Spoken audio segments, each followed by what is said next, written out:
கன்னியாகுமரி மாவட்டத்தில் சூறைக்காற்றுடன் மழை பெய்து வருவதால் கடல் சீற்றத்துடன் காணப்படுகிறது. இதனால் மீனவர்கள் 3வது நாளாக மீன்பிடிக்க செல்லவில்லை. இதுகுறித்த கூடுதல் விவரங்களோடு செய்தியாளர் தங்கலிங்கம் இணைப்பில் இருக்கிறார். தங்கலிங்கம், வணக்கம். முழு விவரம் என்ன? வணக்கம். கன்னியாகுமரி மாவட்டத்தில் கடந்த சில நாட்களாக சூறைக்காற்றுடன் மழை பெய்து வருகிறது. மழையின் காரணமாக மாவட்டத்தில் பல இடங்கள் மரங்கள் முறிந்து விழுந்தும் மின்கம்பங்கள் சாய்ந்து விழுந்தும் சேதமடைந்தன. சூறைக்காற்றினால் மாவட்டங்களில் பல இடங்களில் வாழை மரங்களும் முறிந்து விழுந்தன. மாவட்ட நிர்வாகம் சார்பில் பல்வேறு நடவடிக்கைகள் மேற்கொண்டு வருகின்றனர். இந்நிலையில் கடலோர பகுதிகளிலும் சூறைக்காற்று வீசி வருவதால் கடல் அலைகளின் சீற்றம் ஆக்ரோஷமாக உள்ளது.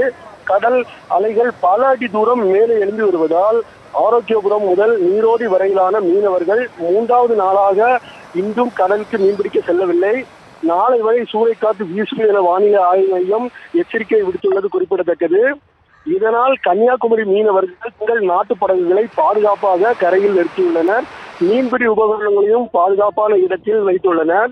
மேலும் இந்த மாதிரியான இயற்கை சீற்றங்களால் மீனவர்களது வாழ்வாதாரம் பாதிக்கப்படுவதாகவும் மீன்பிடி தொழிலை மட்டுமே நம்பியுள்ள மீனவர்களுக்கு அரசு உரிய நிதியை வழங்கி மீனவர்களின் வாழ்வாதாரத்தை மேம்படுத்த கோரிக்கை விடுத்துள்ளனர்.